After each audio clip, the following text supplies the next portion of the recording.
अस्सलामुअलैकुम दोस्तों, आज मैं आपके लिए बहुत ही चटखारेदार, बहुत ही लज़ीज़ तुर्किश अदना कबाब बनाने की बहुत ही ज़बरदस्त ही रेसिपी लाई हूँ।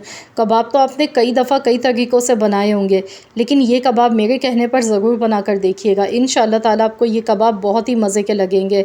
बिल्कुल एकदम नया डिफरेंट ज़ायक़ा होता है इसका और ये बहुत ही लज़ीज़ लगते हैं खाने में, चटपटे चटखारेदार बनते हैं। तो यहाँ पर इन्हें बनाने के लिए आधा किलो मैंने कीमा लिया है। अब मैंने यहाँ पर 2 शिमला मिर्च ली हैं। शिमला मिर्च इसमें लाल कलर ही की इस्तेमाल होती है। तुर्किश अदना कबाब की ऑथेंटिक रेसिपी में रेड बेल पेपर ही इस्तेमाल की जाती है। अगर किसी वजह से आपको लाल शिमला मिर्च नहीं मिले तो आप इसकी जगह पर हरी शिमला मिर्च का इस्तेमाल भी कर सकते हैं। तो इसके बीज हमने नहीं डालने हैं। एक प्याज ली थी मैंने मीडियम साइज़ की और शिमला मिर्च। तो मैंने यहाँ पे दोनों चीज़ों को चॉपर में डालकर अच्छी तरह से चॉप कर लिया है। तो यहाँ पर अब हम इसे एक बाउल में निकाल लेते हैं। बिल्कुल एकदम फ़ाइन सा बारीक चॉप करना है। इसके बाद हमने इसे मुट्ठी बंद करके अच्छी तरह से निचोड़ के इसका पानी निकाल लेना है, क्योंकि अगर इसमें पानी रह जाएगा तो उसकी वजह से कबाब टूट सकते हैं या बिखर सकते हैं। तो इसलिए आपने ये थोड़ी सी एहतियात करनी है। देखिए कितना सारा पानी इसमें से निकला है। तो इसे हम साइड में रख देंगे। अब हम इसमें कीमा शामिल करेंगे। तो यहाँ पर मैंने आधा किलो कीमा लिया है, मशीन का बारीक पिसा हुआ कीमा है। अब इसमें 5 हरी मिर्च मैंने बिल्कुल बारीक चॉप करके शामिल कर दी हैं। साथ में लहसुन अदरक का पेस्ट 1 टेबल स्पून डाल दें। हरा धनिया फ्रेश कटा हुआ 1 मुट्ठी के बराबर जाएगा। ये देखिए 2 बड़े साइज़ के मैंने लीमू लिए इन्हें चटखारेदार बनाने के लिए। तो लीमू का रस मैं निकाल लेती हूँ, फिर इसमें डालती हूँ। लेमन जूस आपने ज़्यादा ही इस्तेमाल करना है, तभी कबाब बहुत ही चटपटे चटखारेदार बनेंगे। नमक हस्बे ज़रूरत शामिल करना है। साथ में 1 टेबल स्पून कुटी हुई लाल मिर्च जाएगी इसमें। कश्मीरी लाल मिर्च हाफ़ टी स्पून। धनिया पाउडर 1 टेबल स्पून। पिसा हुआ ज़ीरा हाफ़ टेबल स्पून।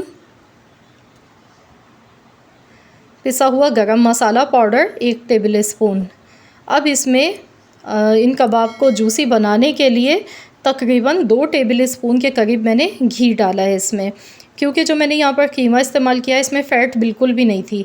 अगर आप जो भी गोश्त इस्तेमाल कर रहे हैं, बीफ या मटन, अगर उसमें पहले से फ़ैट मौजूद है, यानी कि 1-2 चर्बी की बोटी मौजूद है, तो फिर आपको घी डालने की ज़रूरत नहीं है। मैंने बिल्कुल रूखा गोश्त लिया था, उसका कीमा बनवाया है। तो इस वजह से इनको जूसी बनाने के लिए मैंने इसमें यहाँ पर 2 टेबल स्पून घी का इस्तेमाल किया है। अब इसको खूब अच्छी तरह मिक्सिंग करना है। जिस तरह आटा गूँथते हैं इस तरह खूब अच्छी सी इसकी मिक्सिंग कर लीजिएगा। कीमा भी आपका बिल्कुल बारीक पिसा हुआ होना चाहिए। वॉश करने के बाद इसमें पानी नहीं होना चाहिए बिल्कुल भी। अगर पानी होगा तो फिर उसकी वजह से आपके कबाब टूट सकते हैं। तो ये छोटी-छोटी सी टिप्स होती हैं जिनका हमें ख़याल करना होता है। तो देखिए कितना मुलायम सा ये कीमा तैयार हो चुका है। मिक्सिंग आप अच्छी तरह कर लीजिएगा इसकी। तो इस तरह से मिक्सिंग करने के बाद आप इस बैटर को फ्रिज में रख दें, फ्रीज़र में आधे घंटे के लिए, ताकि ये सेट हो जाए। इसके बाद हम कबाब बनाएंगे तो कबाब टूटेंगे भी नहीं और बहुत ही ज़बरदस्त कबाब बनेंगे। तो यहाँ पर देखिए मैंने फ्रीज़र में रख दिया था आधे घंटे के लिए। तो चलिए अब हम इसके कबाब बना लेते हैं। तो यहाँ पर इसे इस तरह से पहले बॉल की शक्ल हम लेंगे। बड़े साइज़ के ही कबाब बनाए जाते हैं, ये छोटे साइज़ के कबाब नहीं बनते हैं, इनका साइज़ थोड़ा बड़ा ही होता है। तो जैसे कबाब की टिक्की बनाते हैं इस तरह से पहले हमने इसे सेट करना है, फिर हमने इसे थोड़ा सा इस तरह से लंबा कर देना है। ये देखिए ओवल शेप में। अब इस पर मैं चम्मच की मदद से इस तरह से, ये देखिए चम्मच की पीछे वाली साइड से इस तरह से हम थोड़ा सा इस पर डिज़ाइन देंगे। ये देखिए अच्छी तरह से दबा दबा के चम्मच से आपने ये इस पर इस तरह से निशान डालने हैं। इससे ये दिखने में बड़े ज़बरदस्त लगते हैं। ये देखिए। तो इसी तरीके से एक कबाब मैं आपको एक और भी बना के दिखा देती हूँ। बहुत ही आसान होते हैं ये कबाब बनाने, इन्हें बनाने में टाइम बिल्कुल भी नहीं लगता है ज़्यादा। और यकीन मानिए ये कबाब जब आप खाएंगे ना तो बस आप खाते ही चले जाएंगे। बहुत ही लज़ीज़ कबाब बनते हैं इस तरीके से। तो यहाँ पर देखिए हमारे 8 से 9 कबाब बन के तैयार हुए हैं, इतने बड़े बड़े साइज़ के। आधा किलो कीमे में अगर आप छोटे साइज़ के बनाएंगे तो फिर ज़्यादा ही बन सकते हैं, लेकिन ये बड़े साइज़ के ही बनाए जाते हैं। तो चलिए इन्हें फ्राई कर लेते हैं। इस पॉइंट पे आप चाहें तो इन्हें फ्रीज़ भी कर सकते हैं, आप इन्हें फ्रीज़र में भी रख सकते हैं। तो यहाँ पर देखिए ऑयल मैंने बहुत कम लिया है, मैं कम ऑयल में इन्हें फ्राई कर रही हूँ। तो यहाँ पर लो टू मीडियम फ्लेम पर हमने इन्हें अच्छी तरह से फ्राई करना है। 10 से 12 मिनट इन्हें फ्राई करने में लग जाते हैं। तो देखिए अब यहाँ पर अब हम इसकी साइड चेंज करेंगे। शुरू में फ़ौरन आपने साइड चेंज नहीं करनी है, वरना कबाब टूट सकते हैं। दोनों साइड से इसी तरह से अलटते पलटते हुए गोल्डन कलर आने तक इन्हें अच्छी तरह पकाएंगे, ताकि बाहर से कबाब हमारे क्रिस्पी होने चाहिए, अंदर से सॉफ्ट और जूसी होने चाहिए। तो यहाँ पर खूब अच्छा सा कलर पहले आने देते हैं, इतना इन्हें फ्राई करेंगे। ये देखिए इस तरह का कलर आना चाहिए। ये देखिए कितना ज़बरदस्त सा इनका कलर आ चुका है।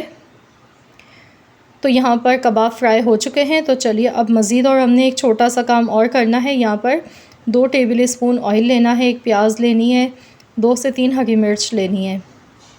प्याज को हल्का सा हमने सौते करना है, सिर्फ फ्राई नहीं करना है इसे। अब इसमें 1 टेबल स्पून बटर शामिल कर दें, तो इससे बहुत ही ज़बरदस्त टेस्ट लगेगा, इसका जायका बढ़ जाता है। तो यहाँ पर देखिए गर्मा गर्म मज़ेदार से हमारे ये तुर्किश अदना कबाब बनके बिल्कुल तैयार हो चुके हैं। बहुत ही चटपटे चटखारेदार मज़ेदार कबाब बने हैं। ऊपर से आप लेमन जूस इस पर डालकर ऊपर से खाएं, या चाट मसाला थोड़ा सा स्प्रिंकल कर लें साथ में। यकीन मानिए जब आप खाने लगेंगे मुंह का जायका ही बदल जाएगा। इतने लजीज़ कबाब आपने कभी नहीं खाए होंगे।